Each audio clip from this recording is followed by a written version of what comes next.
Esse é o Expresso Educacional, podcast e videocast a partir sobre a história de São Paulo, vida educacional, sociedade, diário oficial. Sou Christian Snick, diretor na rede municipal, entre outras participações.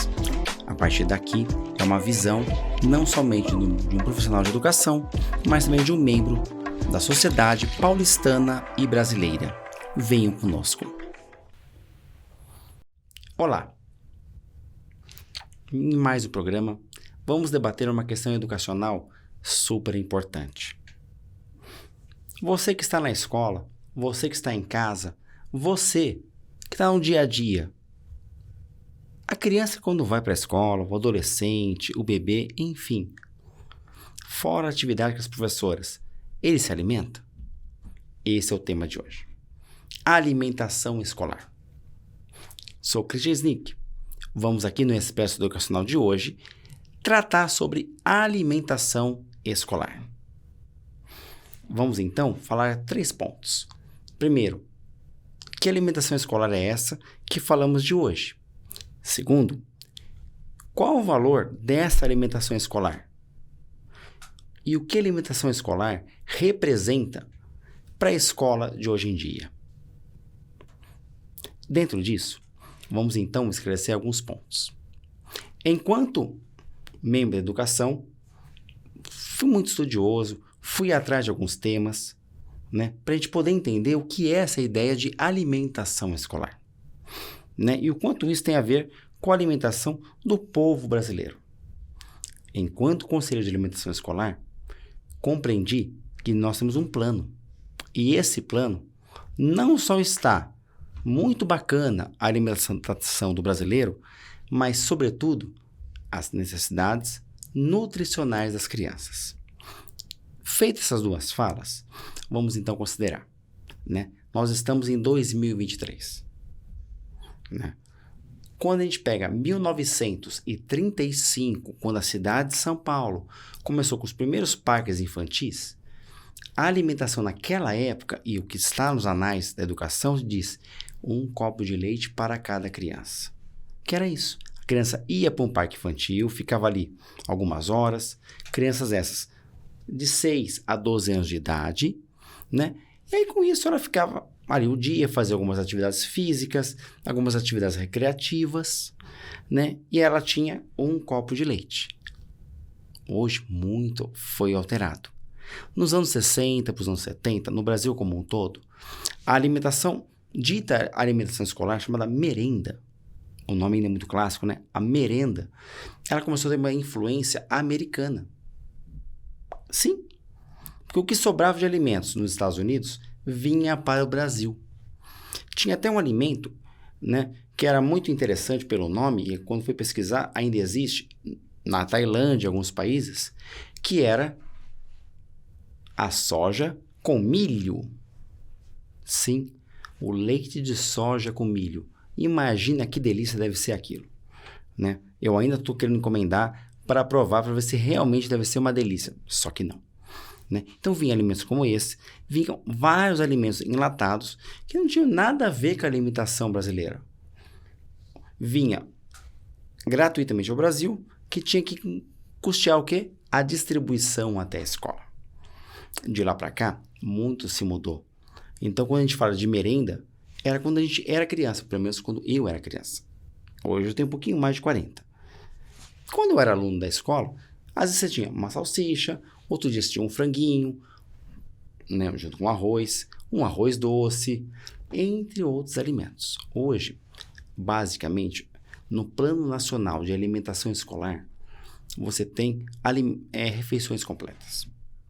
A cidade de São Paulo, ela acaba sendo um exemplo, a gente não está aqui nem elogio, nem uma crítica à cidade de São Paulo, mas sendo bem realista.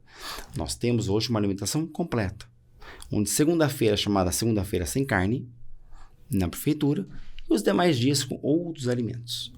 Então, basicamente, uma criança de seus 4 aos seus 15 anos, elas vão ter 2 alimentações na escola, um lanche e um almoço, ou almoço e o lanche, depende da distribuição do dia. Essa alimentação, basicamente, tem um custo. Custo esse que não chega a R$13, considerando a realidade da cidade de São Paulo. Mas quanto é o repasse do governo federal? Quanto o governo federal representa para a cidade de São Paulo e para o Brasil? Esse é o nosso tema. Então, em termos de alimentos, a cidade de São Paulo segue o que está no Plano Nacional de Alimentação Escolar, o chamado PNAE, né? Onde você não tem mais a salsicha, não tem diversos alimentos ultraprocessados, deve-se ter 30% dessa alimentação fornecida pelas famílias, né, agricultoras, ou seja, não é orgânico, não necessariamente orgânico, mas produzido pelas famílias, não por grandes empresas, não por grandes organizações. Então, isso já é um ponto. 30%. Né? Quando a gente fala de 30% de uma cidade como São Paulo, isso representa que de 1.100.000 crianças, a gente tem um pouquinho mais em São Paulo, mas usando como uma base como essa, 30% deveria ser de agricultura familiar. Seja ela a banana, seja ela o arroz, que vem sacadinho, bonitinho, mas provindo de agricultura familiar, né? Então, não é pouca coisa, não. É muita coisa. Uma coisa é você pegar uma cidade com poucos habitantes. Outra coisa é pegar a cidade de São Paulo. Então, ainda é um desafio muito grande que a prefeitura precisa cumprir. Porque não é por dádiva, não é por agradecimento para as famílias. É obrigação, é legislação. E federal. É difícil? Sim. Mas a Prefeitura de São Paulo precisa cumprir isso. E o Conselho de Alimentação Escolar tem cobrado isso, né? Seja pela banana, seja pelo arroz, ou qualquer outra alimentação que seja provindo da agricultura familiar. Fora isso, precisa que parte disso seja orgânico. O que é orgânico? Vamos deixar bem claro. É aquele alimento que não teve nenhum agrotóxico em seu processo de cultivo. Não é tão difícil. Hoje temos tecnologias que permitem não termos alimentos com agrotóxico. Ele sai em tese mais caro? Sai. Só que o alimento de melhor qualidade é um alimento que não vai te trazer outras questões funcionais para a sua saúde. Uma banana familiar de agricultura orgânica, né? A famosa banana nanica, é de melhor qualidade, tem uma doçura melhor, ou seja, o doce dela não tem nenhum agrotóxico, né? Você descascar essa banana e comer é de excelente qualidade, né? As crianças em São Paulo têm isso? Tem. Campo Limpo, ou seja, Campo Limpo, em Boimirim, Jardim São Luís, Capão Redondo, Santo Amaro, que aí pega Santo Amaro, Pedreira, Jabaquara, Butantã, Raposo Tavares, tem essa alimentação hoje em dia. Mas só em São Paulo? Infelizmente, sim. Porque são as regiões que a prefeitura compra diretamente o alimento e encaminha para as escolas. Aí as empresas terceirizadas fazem o preparo do alimento. As demais regiões, as empresas fazem a compra e o preparo do alimento. Né? Uma das questões que se diz é que os produtores não têm capacidade de entrega na cidade de São Paulo. É uma meia verdade. O Vale do Ribeira hoje precisa sim de maiores investimentos, maiores incentivos para produzir esse alimento como a cidade de São Paulo. Porque num dia, 1.100.000 refeições não é pouca coisa. Mas com cuidado e com planejamento, dá para ser fornecido isso para a cidade de São Paulo. Cabe, não é somente a Prefeitura de São Paulo facilitar esses processos, mas o governo do estado incentivar que regiões como o Vale do Ribeira saiam das suas zonas produtivas, né, ainda muito simples para produtividades maiores, sem ter que usar agrotóxicos ou qualquer outro implemento agrícola que interfira na produção dessa banana. E vou falar para vocês novamente. Trabalhei 4 anos em Campo Limpo, observando a banana que chegava. É inegável que essa qualidade dessa banana é muito melhor que aquela que chega no mercado que você vai lá comprar. É inegável que essa banana, ela é muito melhor do que aquela que você vai comprar lá no bairro dos Jardins, pagando uma alta fortuna. Porque aquela lá vão falar que é orgânica. Não é. Ela vem de fora. Ela pode até se dizer orgânica, mas ela não é da agricultura familiar. Ela não tem esse cuidado próprio, né? Então, o fato dela ter uma terrinha um pouco mais na casca, apenas atesta. Ela veio realmente da agricultura, foi retirada um dia antes e hoje está na mesa da criança. Então, é uma questão importante. Agora, uma outra questão é o financiamento para isso, né? Hoje, o governo federal precisa realmente rever os valores. Vem sendo cobrado do antigo governo federal, né? Não precisa dizer nomes, que todo mundo sabe muito bem que era o nosso antigo presidente, né? Nunca refez a planilha dos valores que repassava aos municípios, ou mesmo aos estados. No Programa Nacional de Alimentação Escolar, tem um repasse federal. Algumas cidades, para não dizer a maioria delas, dependem quase que exclusivamente desse repasse federal. A cidade de São Paulo depende entre 40% a 50%. Parece pouco, mas é um valor considerável quando a gente vê as demais cidades. E do nosso próprio interior paulista, até o próprio chamado interior rico paulista, depende e muito desse dinheiro. E ele é muito grande. Então, sente na cadeira que daqui a pouco a gente vai falar o valor. Porque você vai precisar estar sentado para ouvir. Que ele não é nada alto, é muito baixo. Hoje, o Programa Nacional de Alimentação Escolar, ele prevê que as crianças têm direito ao longo da semana, não somente a alimentos orgânicos, não somente alimentos da agricultura familiar, como alimentos que fazem parte de um cardápio muito variado e muito nutritivo, né? Então, você vai ter ali desde alimentos de ovo, carnes como carne suína, chamada picanha, ou mesmo a carne suína para fazer em panela, né? Está envolvido a carne bovina de primeira qualidade. Não se tem, no Programa Nacional de Alimentação Escolar, a chamada carne de segunda.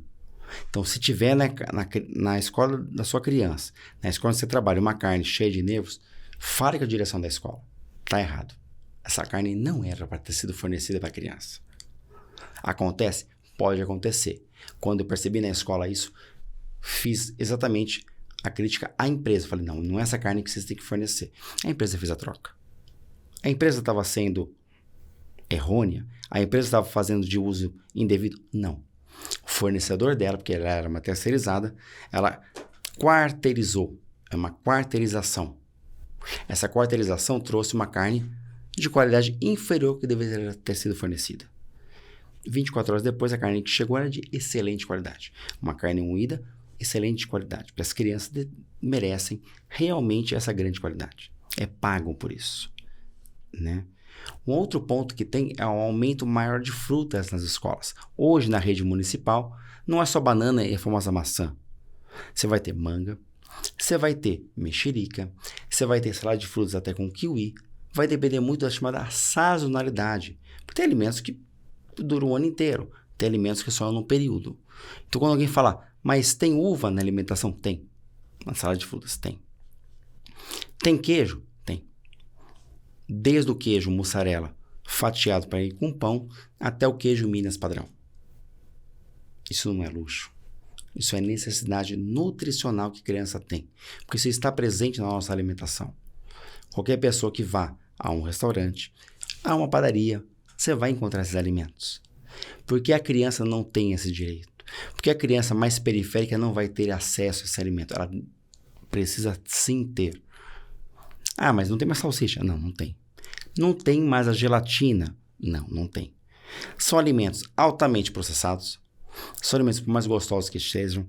Vamos ser muito sinceros. Eu também gosto de gelatina, eu também gosto de salsicha. Mas não é uma alimentação a mais adequada possível. A salsicha da prefeitura ainda era modificada. Modificada, sim. Tinha 30% a menos do que sódio que a salsicha que a gente comprava no mercado. Mesmo assim, ela entrou na lista de alimentos que não é para serem servidos. Gelatina, gente, por mais que a gente ache interessante, ou de uva, ou de abacaxi, ela tem muito açúcar. A gelatina sem sabor, aquela gelatina padrão, ela tem bem menos. Vai fazer uma daquela na sua casa. Vai ver como ela é insonsa. mas ela é a gelatina real, né? Essa ninguém gosta. Então ela foi retirada porque a gelatina com sabor, ela tem de fato outros elementos. O bolo, que tem algumas escolas, principalmente na educação infantil, o fundamental não tem. Mas o bolo na educação infantil continua, mas é hoje feito com o quê? Com cacau 100% e fruta como banana, virando um grande brownie. Então você tem um alimento menos processado, tem a retirada da farinha branca, né?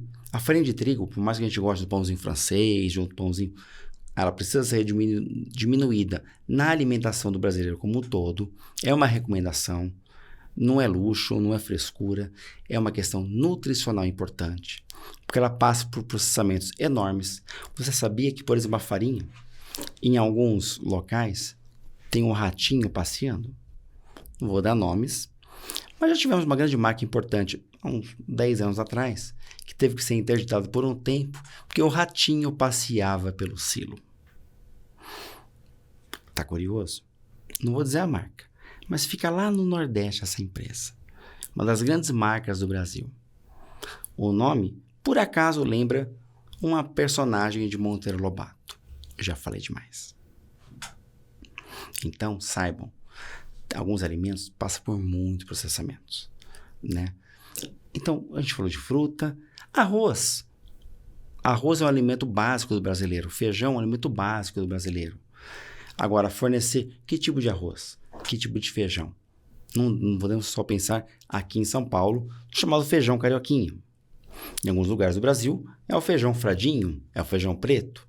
Na alimentação escolar de São Paulo, você tem o feijão carioca e você tem o feijão preto, trazendo aí uma diversidade que é encontrada comumente por aí.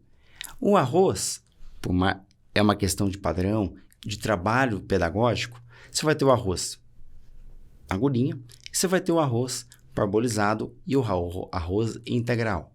A cor chama a atenção e às vezes gera recusa de aceitabilidade pelas crianças, assim como o macarrão. Toda criança adora o macarrão, mas o macarrão integral ele não é tão bem quisto pela cor, pelo sabor, sei lá, mas ele precisa trabalhar. Precisamos, enquanto profissionais de educação, trabalhar com esses alimentos. E aí vai uma crítica. A gente pode alterar várias questões da alimentação escolar, mas eu não posso de um dia para o outro retirar o açúcar, não posso retirar o sal, como a Prefeitura Municipal de São Paulo fez. Certo, coordenador de educação, de alimentação escolar, foi feito isso sem esse preparo. Não foi avisado as escolas, muito menos as crianças. De uma hora para outra, se retirou açúcar, se retirou sal. Ai, que bacana. Mas não é a nossa casa. É uma escola. Algumas com 100 crianças, outra com 600. A minha tem um pouquinho menos que 600. Então a gente está aí no padrão, né? Estamos na média, mas foi feito isso. É um trabalho que as escolas fazem, que o profissional de educação faz, mas ele precisa ser formado, ele precisa ser comunicado, é uma mudança de padrões. Por mais que a alimentação fique melhor, que a qualidade dessa alimentação fique melhor, a gente precisa trabalhar. Afinal, vamos lembrar, durante quase mais de 15 anos, a proteína de soja, o chamado PTS, estava nas escolas. Gostoso ou não, não é a alimentação padrão do brasileiro. Agora foi retirada, muita gente bateu palminha, mas demorou muito tempo para essa retirada. E aí de uma hora para outra você retira isso e retira outras questões que eram previstos, não é bacana. E o custo? Você quer saber do custo, né? Alguém me falou que você quer saber do custo. Então, tá sentadinho, né? Bom, a cidade de São Paulo vai gastar um pouquinho mais de R$10 entre lanche e a refeição padrão do dia. O governo federal vai remunerar menos de R$2 as duas refeições. Peraí, mas o bom prato é R$1. Tá, a gente está falando bom prato. A alimentação escolar, o governo federal um pouquinho mais que o bom prato, alguns centavos a mais. E há muitos anos. A cidade de São Paulo depende 40% a 50% do recurso federal. As demais cidades do nosso interior de São Paulo e o Brasil como um todo, praticamente 100% do recurso federal é o que banca a alimentação escolar nessas cidades. As prefeituras fazem milagres, né? 1,07 de real é muito pouco para uma alimentação escolar digna de qualquer criança. É também pagar muito pouco para a alimentação escolar de uma agricultura familiar. E é claro que eles não vão querer vender por isso. Ou então pagar por alimentação de outras empresas que vão vender com marcas muito inferiores para cidades por aí. É isso que o governo federal remunera. Não estamos falando de luxo, novamente. Estamos falando de alimentação de crianças de 0 a 18 anos. Porque essa alimentação hoje é garantia também no ensino médio. Quando eu era aluno do ensino médio, o ensino médio não tinha direito. Até porque na minha época a gente tinha, para quem mais velho, né? Era segundo grau. Hoje a gente fala ensino médio. Eles também têm esse direito.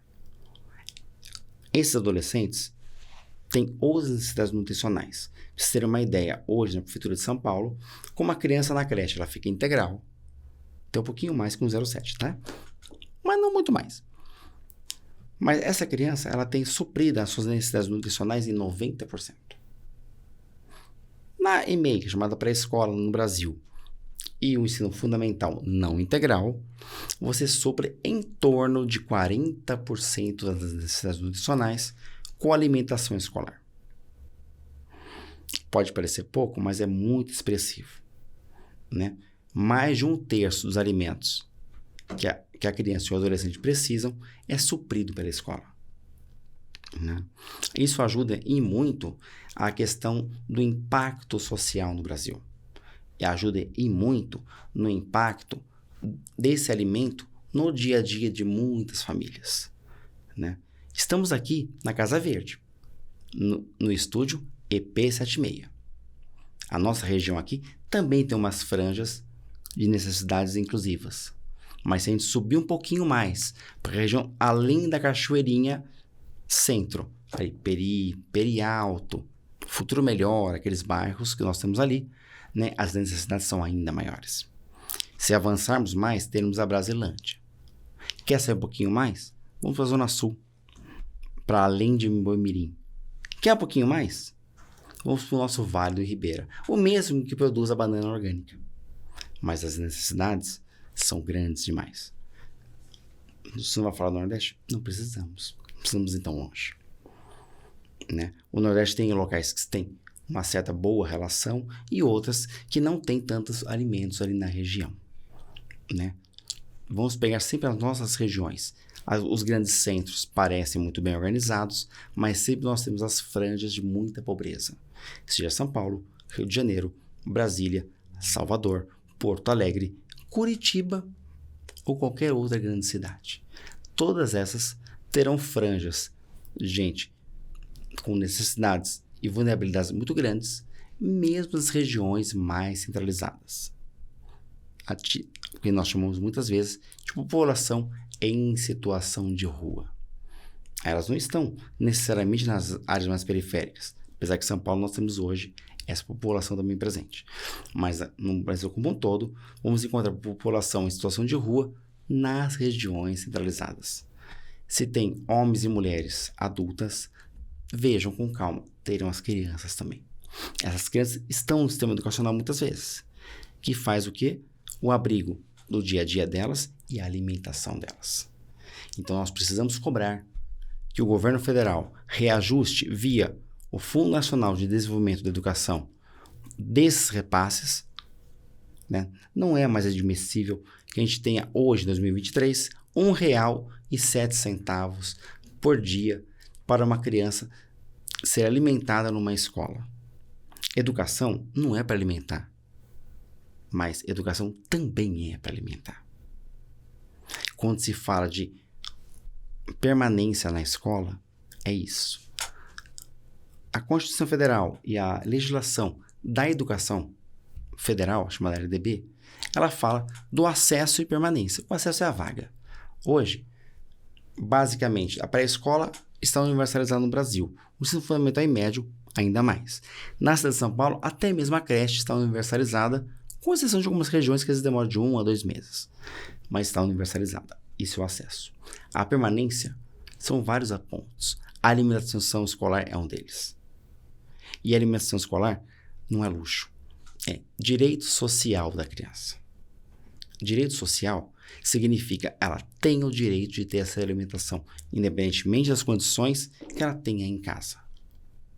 Né? Até porque a alimentação é troca cultural. A alimentação é um momento de partilha.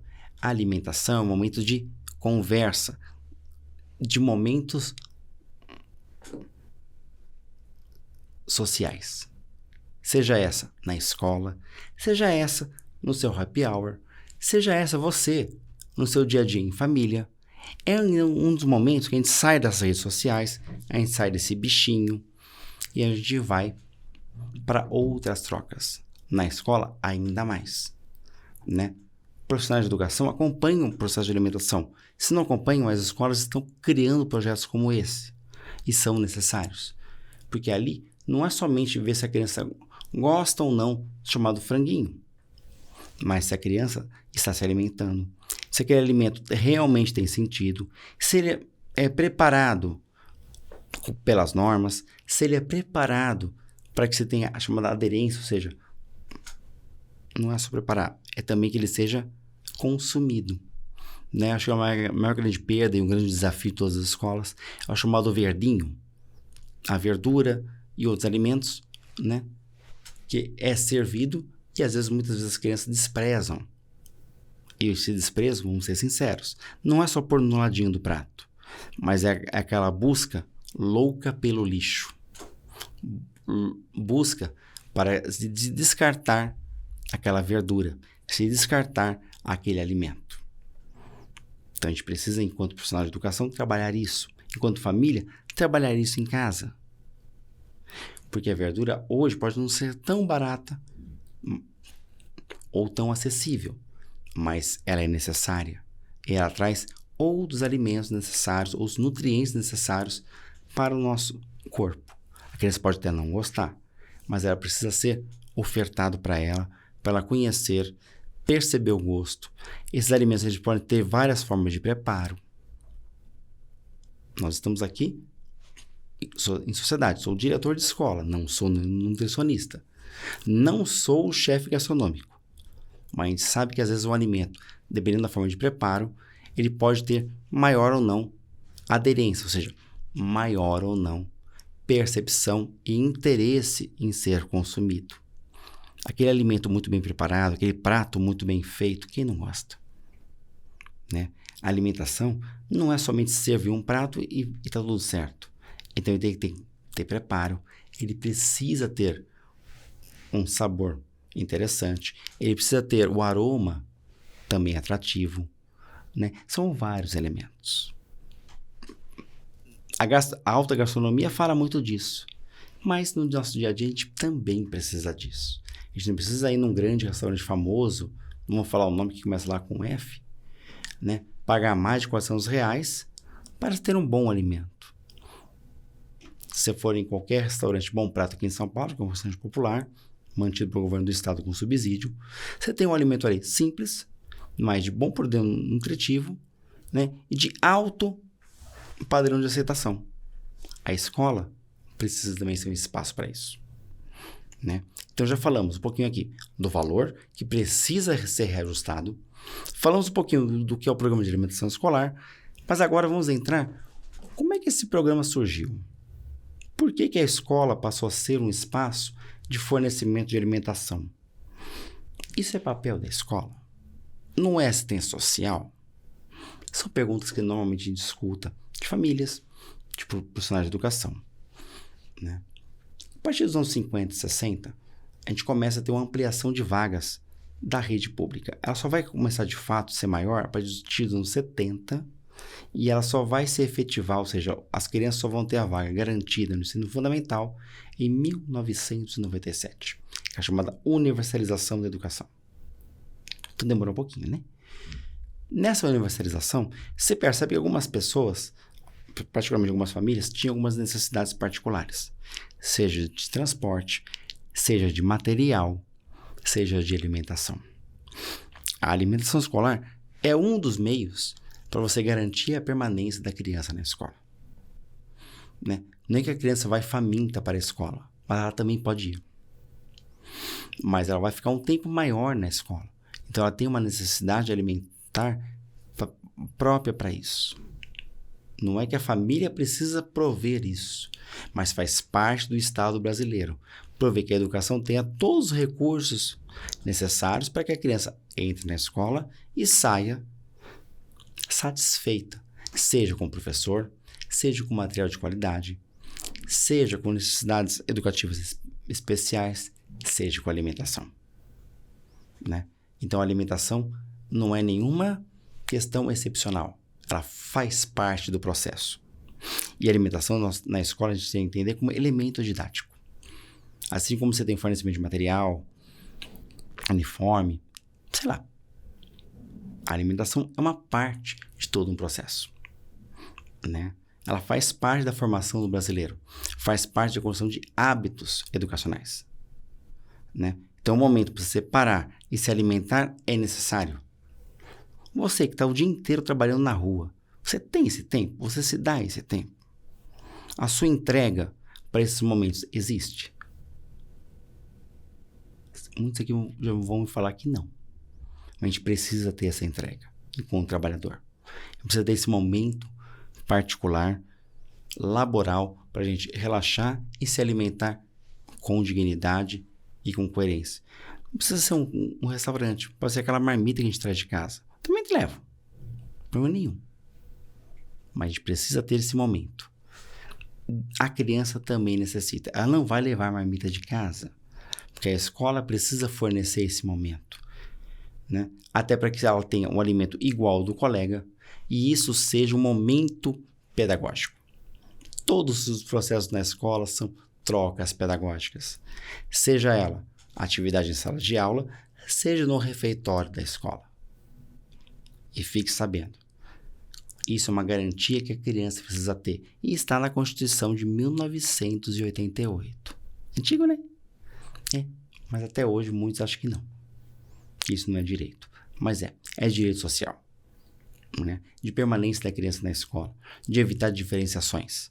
O chamado uniforme nada mais é para evitar que uma criança tenha uma roupa de um jeito, outra de outro. Né? E a roupa que ela tem seja danificada pela atividade escolar no seu dia a dia.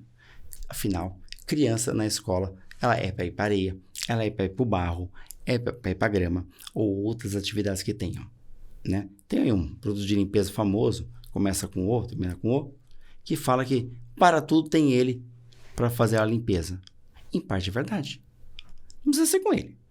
Né? Por isso que em parte que é verdade. Mas a criança precisa experimentar, experienciar. E para experienciar, ela necessita de vivências. A alimentação é só um deles. Né? Cidade de São Paulo, 1960, a nossa rede municipal de educação estava começando. Ainda com prédios inacabados, com alguns predinhos ali em alvenaria e a maioria em madeira ou em locais emprestados. A alimentação que vinha era aquela fornecida pelos Estados Unidos, famosa sopa, sim, aquele leite de soja com milho. Eu ainda vou provar e vou trazer para vocês para ver se é gostoso aquilo lá. A cara que eu vi não me pareceu interessante, mas vou tentar encomendar. Né? Que pelo que eu percebi, o mais próximo de nós está na Tailândia. Se você conhecer o mais próximo, me avise, que aí eu vou comprar mais fácil. Né? Ao longo dos anos, as escolas tinham 4 horas aula de aula por dia. Hoje é um pouquinho mais. Né? E aí, como isso foi mudando. A partir de 2008, a gente passou a ter refeições completas nas escolas. Então, basicamente, segunda-feira não tem a carne, mas tem o ovo, preparado de várias formas.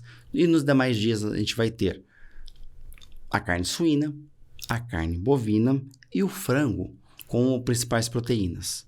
Né? Vamos ter o arroz de várias formas, ou orgânico, ou arroz tradicional, né? Parbolizado quando ainda é uma questão de ser discutida, porque não é o melhor alimento e não é no nosso padrão no dia a dia.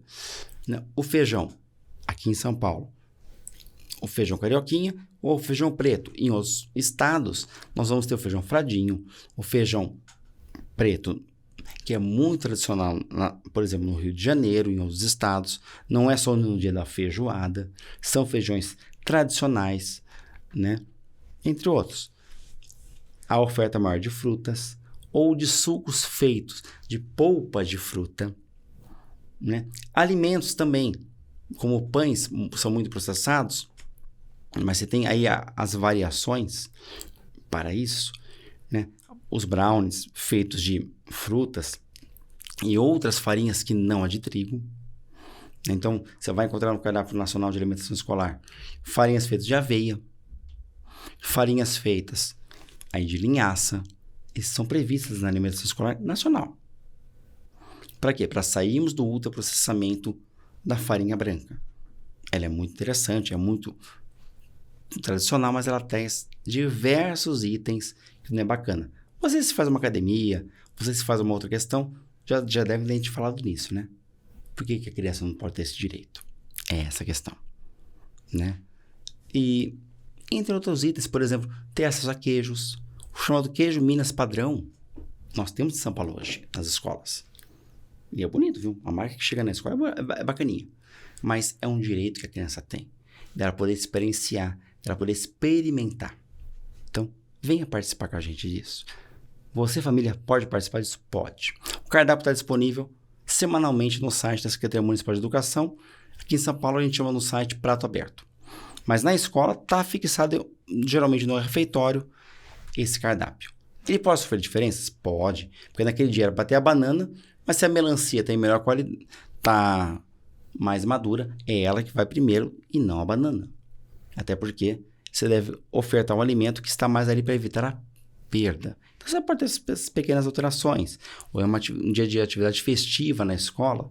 Então, ao invés de você ter ali o arroz, feijão e o frango, tem uma outra preparação. Isso são possibilidades possíveis de cada escola. Então, o cardápio ele é padrão na cidade como um todo de São Paulo.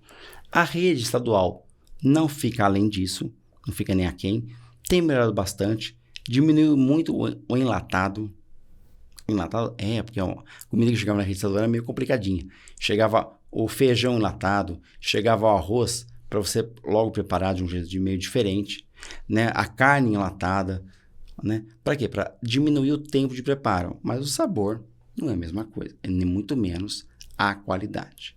Você já deve ter comprado aquela famosa feijoada de lata, né? É bom aquilo? Até toma um café só lembrando que aquilo ali nada tem de bom. Por mais prático que possa parecer. É o prático que para a nossa saúde não vale a pena. Não vale a pena. Né? Então a alimentação escolar é uma coisa séria. Né? Podemos mudar o cardápio da alimentação? Podemos. Então a escola, vocês podem via conselho de escola, relatar o que está bacana, o que não está bacana, porque a escola vai encaminhar para a Diretoria Regional de Educação. E aí vai chegar isso lá na Coordenadoria de Alimentação, lá no Conselho de Alimentação Escolar. Enquanto conselheiro, digo e reforço, precisamos ter a opinião das famílias, porque muitas vezes o alimento é bacana, mas ele não tem aceitabilidade, ele não é tão interessante. Nos próximos meses, vamos ter, por exemplo, na Prefeitura de São Paulo, o suco de cambuci com maçã. O sabor é bem interessante, mas será que as crianças vão gostar disso? Esse é um ponto que a gente precisa trabalhar. Por melhor que seja a ideia, por melhor que seja o material, por melhor que seja a doçura, para evitar muito açúcar, sal no alimento, é de interesse da criança. Isso atrai. Vamos fazer um trabalho educacional? Vamos fazer um trabalho educacional. Mas, após esse trabalho, houve essa aceitabilidade? Ou a chamada aderência a esse alimento? Não houve, né? Então, gente, a gente precisa trabalhar isso para dizer que, olha, esse alimento é bacaninha, é interessante, mas criança não rolou. Tira. Bota outro aqui. Não é voltar aquele alimento lá cheio de açúcar, não é isso. Mas vamos então partir para outra proposta. A gente precisa disso. As famílias e você precisa participar. A alimentação escolar então é coisa séria? É. Trabalho a vocês. Estamos em fevereiro. começando as atividades escolares. Acompanhe a alimentação na sua escola. Chega junto. Apoie o trabalho da professora. Pergunta como é que está sendo. Pergunta para o seu filho o que ele come e por que ele não come. Oriente ele para experimentar o alimento que tem na escola. Muita criança não come porque, ninguém me falou nada que você não vai comer. Não é forçar, mas coloque para ela experimentar. Vocês vão ter certeza. O alimento é de boa qualidade, mas é um trabalho. É uma questão que depende de dia a dia. Vem junto.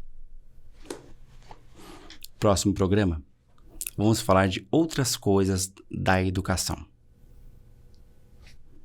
Fique junto conosco em nossas redes, podcasts e demais meios de mensagem. Um abraço. Esse é o Expresso Educacional. Sou o professor Cristian Snick. Siga a gente nas redes sociais e nos canais de podcast.